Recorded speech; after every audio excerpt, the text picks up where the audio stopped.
Well, I began playing with Gary when I was 12, and it's so funny. In retrospect, I mean, we've been playing for 13 years now. 12, it seems so young, and I think about how in the hell did that actually happen? Um, but I think I know, and I think one of the reasons is that Gary is very driven by relationships. You know, it's not just about talent or ability or skill set because he's been around so many talented, wonderful musicians. But he has a real knack for finding people that he relates to on a human level and on a purpose level. You know, and I think when we started playing together, he kind of saw someone. He saw himself and you know someone very curious, very hungry, and just wanting to play. And so when I was 12, we began playing some shows, and every year we would do small tours until I was about 15, and I made my first record with him. And then a couple years later, we made a second record. And in the last few years, we've had this band with Antonio Sanchez and Scott Colley, and it's a quartet, and it's wonderful because we kind of all write and we contribute, and it's a band. It feels like a band, you know, and it gets better. So I really count my blessings. I learn something new all the time, and it's the perfect stage for me to do my thing, be myself, but also be surrounded by people I really adore.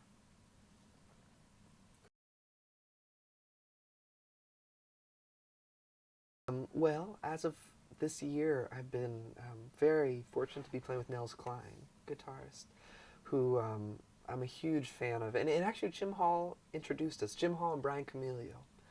We have a luncheon, the Jim Hall Invitational, we call it.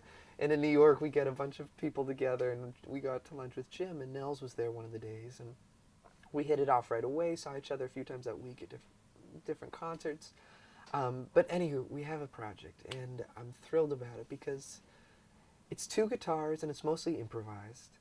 And all I can say is the first time we did a show together was in New York as part of a kind of an avant-garde festival.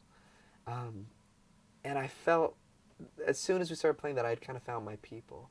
You know, there was this degree of like satire in the music. There's a degree of freedom. There's a degree of edginess and noise and genuinely ugly sounds that you know that are just palpable, and also very beautiful melodies. And I thought, oh my God, aesthetically, this is this is my crew, and so for me, Nels represents just so much that I love, both as a person, how he carries himself in the world, and also his ability to have a project with me like that, be a part of Wilco as kind of the experimental rock star that he is, and also work with a variety of other new music kind of people, be in the jazz realm, be a total guitar god, in terms of sound and gear and all these other things. So I adore Nels Cline, and that's the whole point.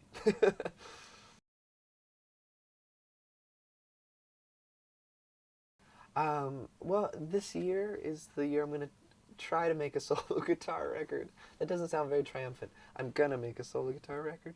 And I've put this off for a long while.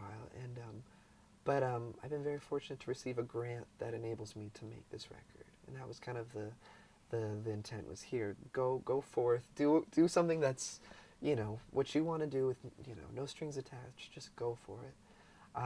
So yeah, I'm in the planning stages, and solo guitar it's a daunting task because there's a million ways to do it.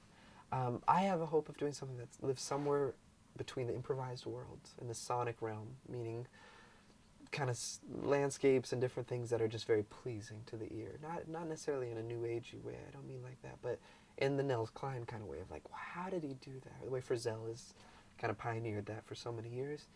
And also something that lives in the realm of songs. I love a record that in some way is kind of like, my favorite record of all time is probably Randy Newman's Songbook. And to me, that's like every or Gillian Welch and Dave Rawlings' Time the Revelator. One of these records where from beginning to end, one instrumentation, one vibe, and they just kill it. And I'd love that for solo guitar.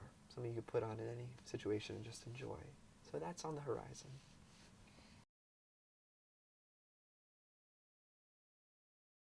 Um,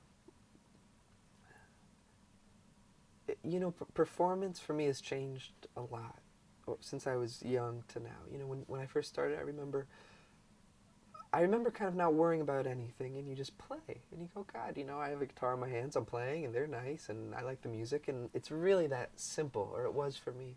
And every time you play, you learn something, and you kind of got, you know, challenged in some way. But that was the whole point. You knew you were going in it to have an experience, good, bad, or indifferent. It was exciting.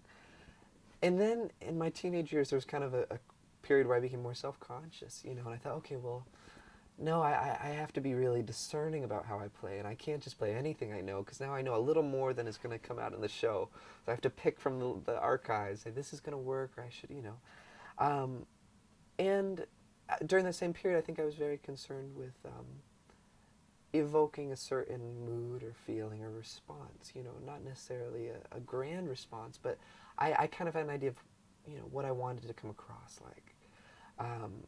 And increasingly now, I don't see. I'm grateful that I'm drifting closer to where I was when I was a kid, where I don't quite feel as responsible for the audience's reaction as much. You know, that's up to them to feel how they feel when they feel it, and it's up to me to just kind of have my own experience and just live in it.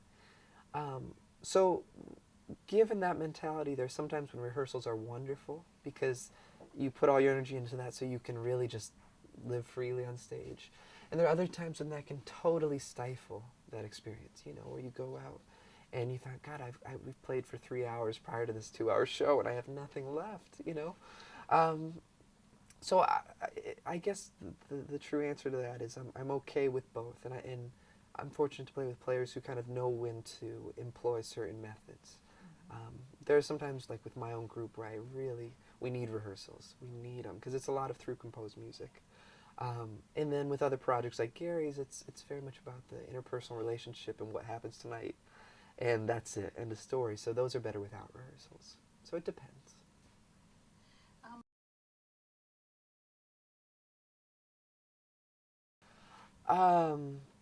You know, this is a big question, and people discuss this a lot. How do we usher in the next generation of jazz, and what do we do, and how do we foster sensibilities that can, you know, withstand sitting through 90 minutes of improvised music, you know? And to be honest, and I'm aware that I'm saying this as someone who's right in kind of the crux of it, so I probably don't have the most unbiased perspective. I think we don't have to worry about it. If anything, it's better to lay off that as an issue. I got into jazz because no one did it. I wasn't around other musicians who were into it. If I were around, you know, 10 other 6-year-olds who were really into Lee Morgan, I would probably be like, well, that's covered, so I'll find, you know, what's my thing, you know? And I feel that really does happen in just in life. It's like you get pushed towards the things that aren't obvious. And I know that about myself to the degree that I'll seek out the things that are kind of obscure or fringy. And so sometimes I see people trying to reel jazz into the spotlight and say, isn't it great, don't you? And if you don't love it, it's because you don't get it. And I think the truth is there's a lot of mediocre music out there, and there's a lot of stuff that isn't captivating. To me, at least, I'm speaking very personally. So I don't, I think that's not fair to put the pressure on people. If only they got it, they'd enjoy it more. It's like if you enjoy listening to Neil Young at home, or you want to go listen to whoever's hot on the scene now in the pop world, God bless you, go do it, you know. And if the music that's coming out of the jazz contingent and the young generation is magnificent, and if it's soulful, and if it's everything that we want it to be, then I think people will stop and listen. I truly do. But nothing to worry about. It's okay, even if it disappeared for a second. I don't think that'd be the end of the world. I think it might spawn something really exciting.